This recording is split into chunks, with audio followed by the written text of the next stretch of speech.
Meus amigos, se preparem porque a série mais aguardada do ano está chegando e vocês sabem do que eu tô falando.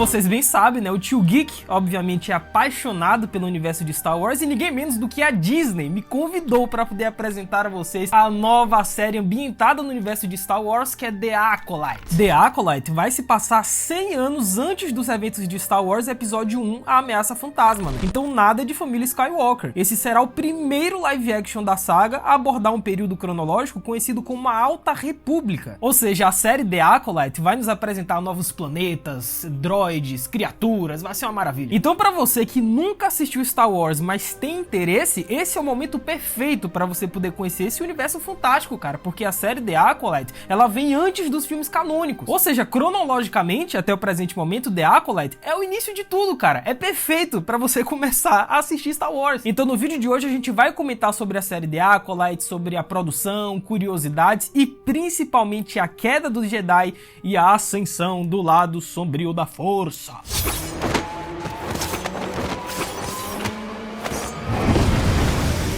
Hello, my friends, Geek na voz, e nós estamos aqui falando do auge da Ordem Jedi, onde a galáxia vivia em paz e harmonia, não é verdade? É bem que os Jedi queriam, né? Pois The Acolyte, que estreia dia 4 de junho deste ano no Disney Plus, vai girar em torno de uma série de assassinatos. E quem está a cargo da investigação é o respeitado mestre Jedi chamado Saul, né? Que no caminho, ele vai cruzar com uma antiga discípula, a May, e enfrentar forças sinistras. Ou seja, The Acolyte, como eu disse inicialmente, vai marcar o declínio dos Jedi e a ascensão dos Sith, do lado sombrio da Força. Sendo que o produtor executivo de The Acolyte, né, o Simon Emanuel, revelou que havia cerca de 10 mil Jedi naquela época. E ele explicou que esta época dos Jedi é muito diferente, né? Afinal, eles são muito mais ousados, mais confiantes e menos acostumados a desafios. E isso talvez, vejam bem, é apenas uma teoria, o que o Tio Geek vai comentar agora, explique por que está acontecendo essa onda de assassinatos Jedi que está abalando fortemente a Ordem. Nesse caso, na série The Acolyte, como a gente viu nos trailers. Sim, Geek, mas o que significa The Acolyte? Como assim? O que é isso? Eu não tô entendendo nada. Cara, os acólitos, ou simplesmente auxiliares, nada mais são do que os ajudantes de algum mestre. Então, por exemplo, o Luke, ele é o acólito do mestre Yoda. Acontece que em algum momento da cronologia de Star Wars, os Sith criaram a regra dos dois, ou seja, apenas dois Sith, né? Um mestre e seu aprendiz podem existir por vez. E essa foi uma forma de garantir a transmissão de conhecimento numa época em que os Sith foram considerados extintos. Ou seja, nessa época, os Sith, eles basicamente viviam nas sombras do Jedi. Eles não podiam aparecer muito, não podiam dar as caras, porque obviamente eles estavam em desvantagem. Já a série The Acolyte vai mostrar como que isso degringolou, como que a Ordem Jedi simplesmente começou a ser abalada e como que os Sith começaram a crescer. Sendo que os próprios trailers da série, né, de The Acolyte, que vai ser ali um thriller de mistério bem interessante, já nos alertou sobre algo muito importante. Não é sobre o bem ou sobre o mal, é sobre poder. Não é sobre bem ou mal. Isso é sobre poder.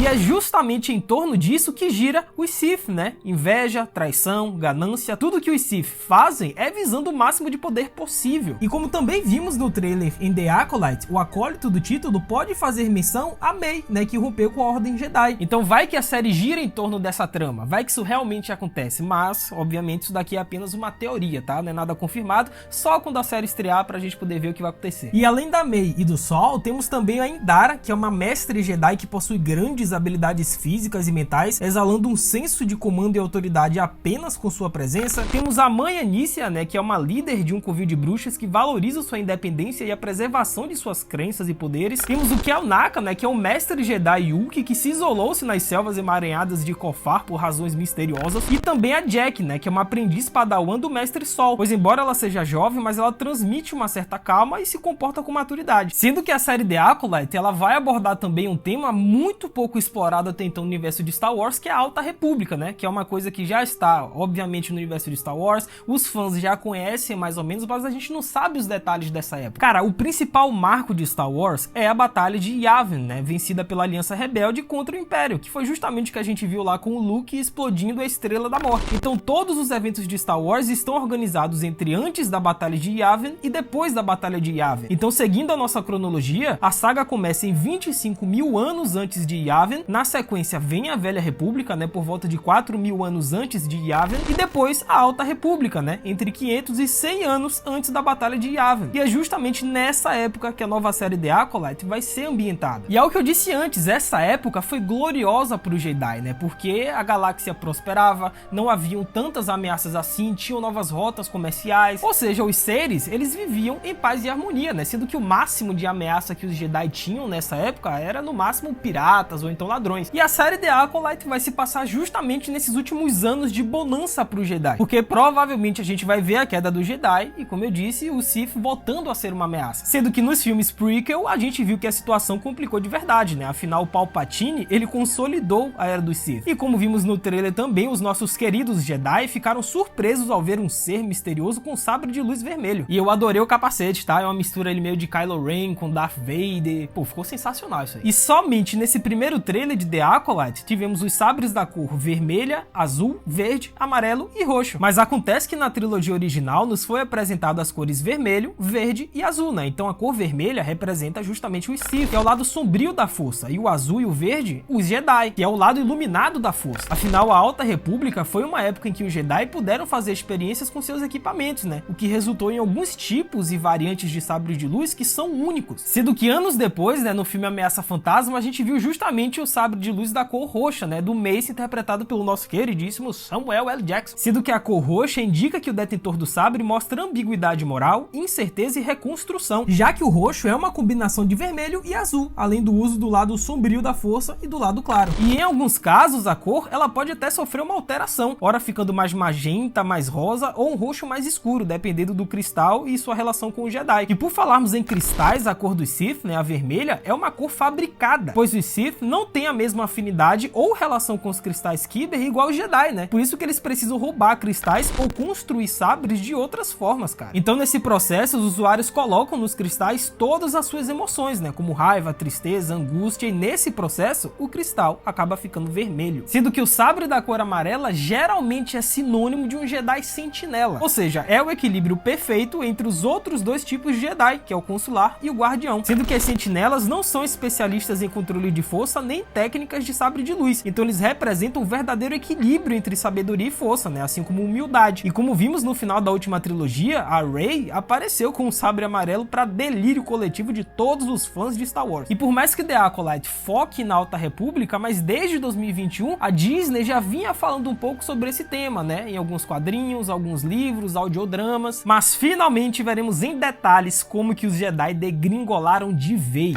Afinal, o Purgo Jedi foi o período no qual a Ordem Jedi foi destruída pelos Sith e os Jedi foram caçados pelo Império Galáctico até quase que extinção, sendo que a destruição dos Jedi traçava sua origem até as antigas guerras contra os Sith, né, onde os Sith foram quase eliminados pelos Jedi. Só que um milênio após a quase derrota dos Sith, o Darth Sidious, né, usando sua persona pública como senador e depois Supremo Chanceler Palpatine, manipulou a galáxia para deflagrar as guerras clônicas, né, como pretexto para poder ganhar poderes executivos emergenciais sobre a República Galáctica. Então ele foi ganhando cada vez mais poder, né, ao longo da guerra, enquanto a República utilizava o seu exército de clones, que quando ativados, aí é que tá, eles iriam eliminar os líderes Jedi. Porém, como vimos nos filmes, né, o Anakin Skywalker, que era o cavaleiro Jedi que por muitos era tido como o escolhido, aquele que iria enfim destruir, derrotar os Sith, ele descobriu que o Palpatine era o Darth Sidious e informou ao mestre Jedi Mace, né? Então no evento que Sidious viria a denominar de Rebelião Jedi, o Mace e 3 outros mestres confrontaram o chanceler, que executou os 3 mestres e entrou em um duelo contra o Mace, né? Porém o Anakin, né, que buscava o poder do Darth Sidious para poder salvar sua esposa, a Padmé Amidala, ele interviu o ataque de Mace antes que ele pudesse matar o Lorde Sombrio, cara. Porém o Darth Sidious, ele simplesmente aniquilou o Mace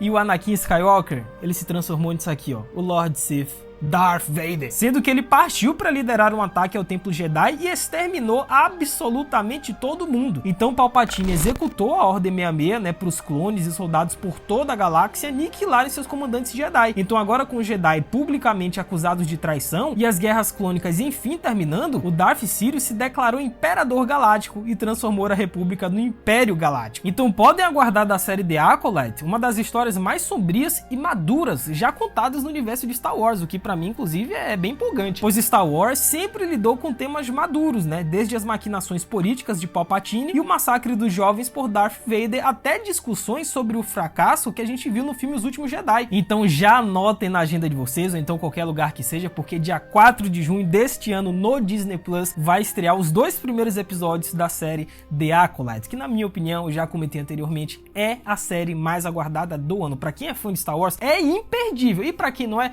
é um ótimo momento pra você conhecer esse universo fantástico de Star Wars. Cara, as minhas expectativas pra The Acolyte estão lá em cima, tá? Eu adorei os trailers, eu adorei o elenco, o casting tá fantástico, eu adorei o vilão antagonista, né, que tem aquela áurea sombria ali de Darth Vader. Eu tô ansioso, eu quero ver logo dia 4 de junho, eu não perco.